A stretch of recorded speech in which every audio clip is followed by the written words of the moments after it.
Ya, Assalamualaikum warahmatullahi wabarakatuh. Perkenalkan, nama saya Musli Wahyu Ramadan dari kelas TTIP 2020. Di sini saya akan menjelaskan tentang materi teori gelombang. Yang pertama ada pengertian getaran dan gelombang. Sebuah getaran dapat didefinisikan sebagai sebuah gerakan bolak-balik dari titik seimbang. Gelombang adalah bentuk dari getaran yang merambat pada suatu medium. Lalu ada pada gelombang yang merambat adalah gelombangnya, bukan zat medium perantaranya. Jenis gelombang berdasarkan arah rambat dan getarannya.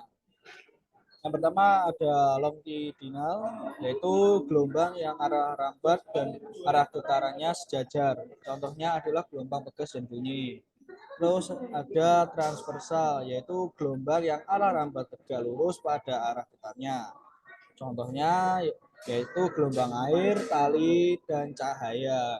Di sini ada gambar gelombang longitudinal dan gelombang transversal. Di sini ada contohnya juga. Kita penjelasan energi transfer.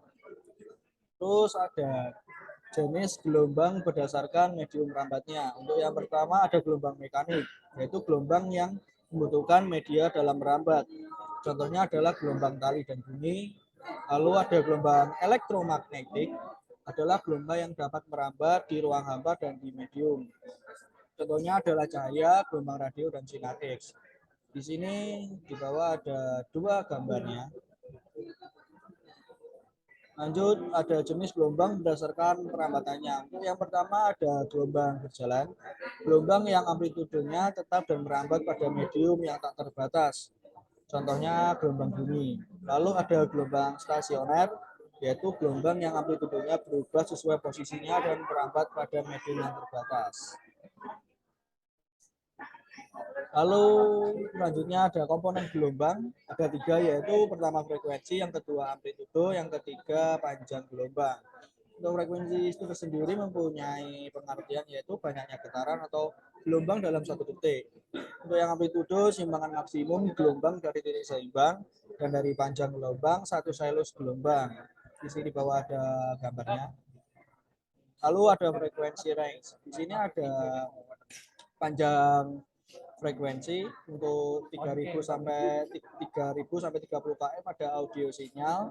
Terus dari 30 km sampai 30 cm ada radio spektrum.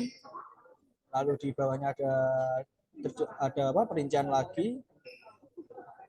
Gelombang pendek ada AM radio, FM radio, microwave. Terus dari 3 cm sampai 3 mm ada eksperimental, dan 3 mm seterusnya ada infrared. Di bawah juga ada tipe radiasi. Jadi bisa dilihat di sini tipe radiasi gelombangnya akan terjadi sangat padat. Itu terjadi di antara ultraviolet, X-ray, dan gamma ray. Lalu ada audio frekuensi. Di sini ada audio spektrum frekuensinya untuk subtonik yaitu 10 sampai 20 Hz, bass sampai upper bass 50 sampai 20 Hz. Di sini bisa dibaca lebih lanjut. Terus yang di bawah ada Hz seperti contoh audionya yang dikeluarkan. Untuk low bass note sendiri 20 Hz sampai 20.000 Hz. Terus 20.000 Hz sampai 2 juta Hz yaitu animal dan chemistry, yaitu kayak hewan dan juga seperti chemistry itu bisa diartikan sebagai ilmu pengetahuan kayak kita membuat suatu praktek IPA, seperti itu kurang lebihnya. Ada ultrasound juga. Terus ada equalizer. Di sini tiap burst ada kayak jarak tersendiri, mulai dari infrasonik, subwoofer, woofer atau mid-bass, ada mid-range, tweeter, dan ultrasonic. Selanjutnya ada besaran pada gelombang. Yang pertama ada periode gelombang T, yaitu waktu yang diperlukan untuk menembus suatu gelombang. Lalu ada frekuensi gelombang, yaitu F, jumlah gelombang setiap sekon. Lalu ada panjang gelombang, yaitu panjang gelombang. Terus ada cepat rambat gelombang, yaitu V, jarak yang ditempuh gelombang per satuan waktu dapat dinyatakan dengan fungsi bila S adalah Y dan T adalah T, maka dapat dinyatakan sebagai berikut. V S per T. Lanjut, ada sifat umum gelombang. Yang pertama, gelombang mekanik maupun gelombang elektromagnetik sama-sama merambatkan energi. Terus ada gelombang mekanik maupun gelombang elektronik dapat dipantulkan. Lalu ada gelombang mekanik maupun gelombang elektromagnetik dapat berprosesi. Terus ada yang terakhir, gelombang mekanik maupun gelombang elektromagnetik dapat mengalami pembiasan. Selanjutnya ada sifat khusus gelombang. Yang pertama ada gelombang mekanik. Gelombang mekanik memerlukan medium untuk merambat, lalu memiliki frekuensi yang terbatas dan dapat didengar atau sensitif terhadap pendengaran pada frekuensi tertentu 20 sampai 20.000 Hz. Lalu ada gelombang elektromagnetik. Gelombang elektromagnetik dapat merambat di ruang hampa maupun dalam medium. Untuk frekuensi gelombang elektromagnetik antara 10 pangkat 4 Hz sampai 10 pangkat 20 Hz dan dapat membentuk spektrum gelombang. Gelombang elektromagnetik tidak sensitif terhadap pendengaran, tapi ada yang sensitif terhadap mata. Contohnya adalah cahaya yang nampak, seperti silauan. Lalu ada sifat gelombang radio, semakin panjang wavelength panjang gelombang, maka semakin jauh gelombang dapat berjalan.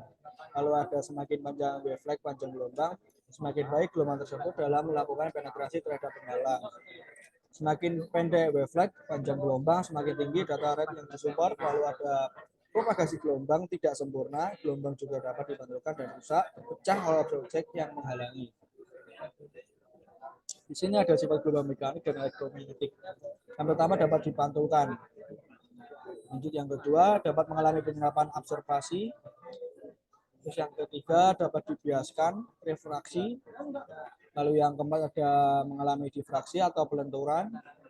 Yang kelima dapat saling berinterferensi, yaitu memadukan. Di sini ada tambahan, yaitu jangan pakai amplifier. Kenapa? Karena beberapa orang berpikir bahwa cara untuk mengatasi noise yang tinggi adalah dengan menggunakan amplifier, sehingga transmitter akan kalah. Dengan lakukan ini karena harganya mahal, dibutuhkan paling tidak satu pasang 2 unit, tidak ada penguatan arah, membuat besar noise bagi pengguna lain dalam band atau frekuensi yang sama, ilegal karena ada batasan IRP pada setiap negara. Gunakan pemilihan antena dan pemasangan yang tepat untuk mendapatkan efek sinyal yang baik.